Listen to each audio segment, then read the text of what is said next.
who are your direct reports, who are under you, then what'll happen is you'll never slow down to appreciate what they've done. You'll always be like, okay, what are you doing next? What are you doing next? What are you doing next? Rather than, I'm so grateful that you're on our team. Boy, you complement this team. You bring a skill set that we need, and look back over the past year or more. Look at what you've accomplished. Look at where we are now as an organization, where we wouldn't be if we didn't have you on our team. Well, we appreciate you. Just want you to know, and the number one misery factor in business, according to a guru, a leadership, organizational guru, Patrick Lencioni, he says the number one job misery factor is anonymity. Nobody recognizes who you are, the contribution you made, and they don't appreciate you. They don't care about you as a person. They're all about moving forward. And as long as you fit into their plan to move forward, everything's okay, but they never stop to notice you. It's only when something goes wrong, they're like, hey, what'd you do wrong? You're messing up. It's not going, wow, well, we're moving forward and it's because of you. And we're really grateful for you. So patience is a big one. And as we're in this wilderness period, we start learning that. We go, okay, I've got to accept where I am right now, do the best with what I can, and trust that it's going to lead to the better things as I keep taking the next appropriate step. And that trust, another word for trust, very similar, is faith. And this is something too that, not just in the Bible, this is not just a spiritual faith. This is just a faith that we're on the right path, moving in the right direction. That's going to be tested. Napoleon Hill, in his book, Think and Grow Rich, he writes extensively about this faith too. And again, we've got to believe, we've got to have confidence in our hearts, in our spirit, in our soul, in our minds, that we are on the right path, moving in the right direction for the right reasons. And when we get to this wilderness period, boy, this tests our faith. Boy, am I the right person? Is this the right path? Is this the right path for me? Am I the right person for the path? All of our confidence is going to be shaken. And if we're trusting for something bigger than us that we believe only God can do, then it's going to test our confidence there too. It's like, well, wait a minute, boy, I thought you'd led me out into this area. I thought this was the direction I needed to be going in. And wow, you've let me down. We can feel that way. Now, he hasn't really, but it can seem that way at times. Even one of the prophets, Jeremiah, he said to God in a very open prayer, he said, you have deceived me and I have been deceived. And he said that because what he envisioned happening, what he thought God was doing, didn't come to pass in his time frame. And he lost faith there for a moment. So the distractions, so many distractions come up that keep us from our main objective. They cease to appeal to us during this time frame. We can easily be just all over the board. But as we're moving forward in faith and in confidence, we realize, hey, we need all our resources to move forward in alignment with our true purpose. One of my favorite stories is of the ruby-throated hummingbird. You may or may not know that I love birds. I'm a bird watcher. My wife and I have been bird watching all over. I've been doing it for decades now. But the ruby-throated hummingbird, it's this teeny little hummingbird that lives in the eastern United States. It will migrate to Central America and beyond during migration season when it goes south for the winter. And that's quite a trip. And they have to cross the Gulf of Mexico. And what they will do is, before they make this incredible journey, because it's just a tiny little bird, it's only a few inches long, it will conserve all of its resources. It knows the direction it needs to go. It has faith, if you will, that's its direction. And what it'll do is it will feed and get all of the energy it can from the food. And then it will put its body into a torpid state. It will just go dormant almost. It'll slow its heart rate to just a few beats a minute.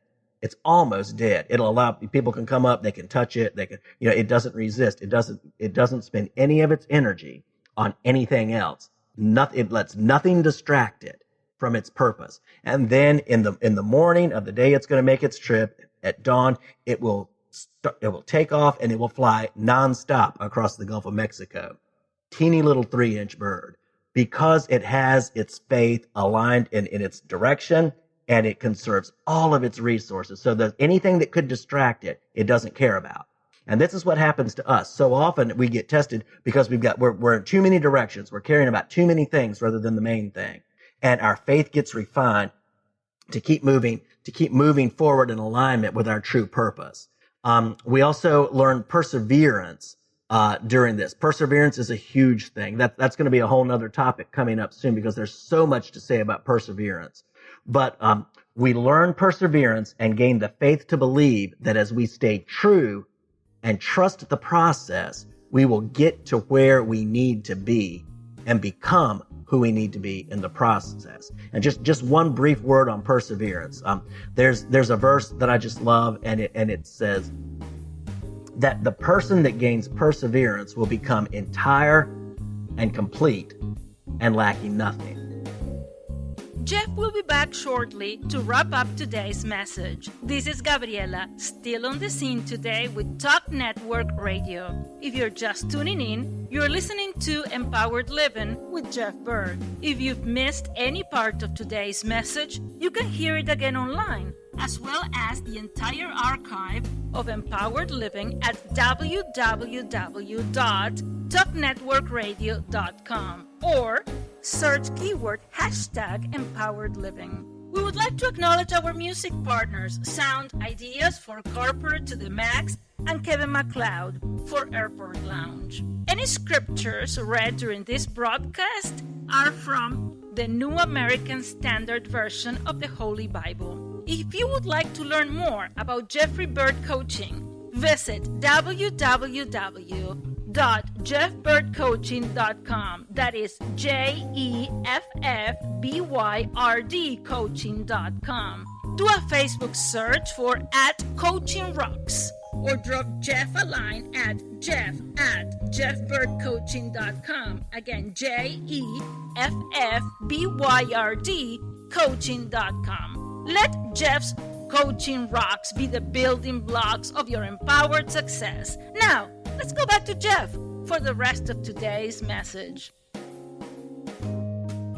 So many of the problems in the world are because people don't have perseverance. We don't find that direction, believe in our hearts, have the faith that it's the right direction, humbly ask for the help and receive the help that we need, and then keep moving forward in that perseverance. But for the person, it's in the book of James, chapter 1, verse 3. It says that perseverance is what's lacking, but for the person who perseveres, they will be entire and complete and lacking nothing.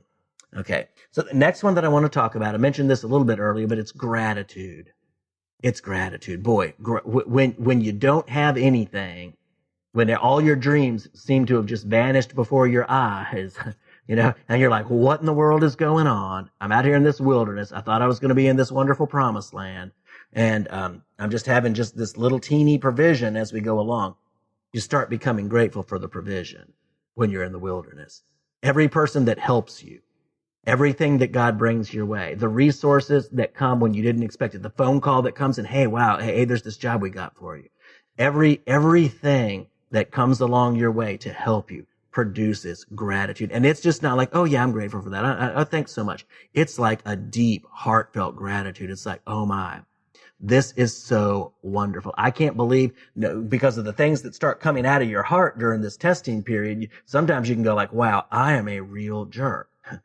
And I don't deserve anybody to help me, but they do anyways. They do anyways. And God does anyways. And he brings up just what's needed at just the right time. And so instead of complaining about the manna, that little daily resource that God brings, you start being grateful for the manna and go, wow, you've sustained us. And he sustained them. God sustained the children of Israel for 40 years, feeding them manna every day in the wilderness, because he wanted to test them to see what was in their heart, because he wanted to refine them. And that leads us to the last one that I want to talk about, and that is self-awareness. And again, God tested them to see what was in their hearts. Years ago, my dad came across a little book, because I was I think a terrible child to raise in so many ways. And there were other things that it was like they pushed his buttons. And he got tired of his buttons being pushed. And somebody, I think it was a friend that he worked with, gave him a little book called Your Reactions Are Showing. Your reactions are showing. So sometimes without the difficulty, without that test period, we wouldn't get to know ourselves. Everybody else might know, but we might be oblivious to it. But when we're tested, what's in our heart comes out. Our reactions begin to show, and we begin to become self-aware in areas that we never would have seen before had we not been through the wilderness period. And when we find those areas, when we see those reactions showing, we discover the areas in our lives that need to be developed to help make us into the best version of ourselves. So this wilderness time is really our friend. It's our friend because it shows us what we may never have seen. We might have just, I've known people, and I'm sure you've known them too. They just go through life. They think they're so right, and they just leave a path of destruction everywhere they go. I've been that way in various seasons of life too, and I hope to never be that person again. But as we go through these difficulties, it brings up and shows us those areas in ourselves that need to be developed. So to do that, we need time for review and reflection.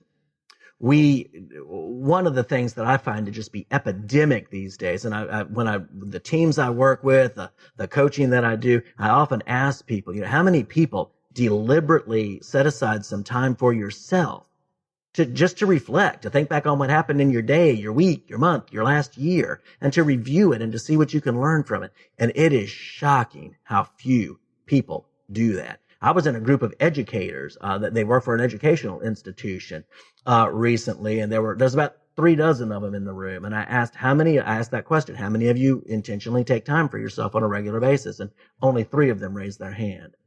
And I thought, wow, these are people who are there to help other people.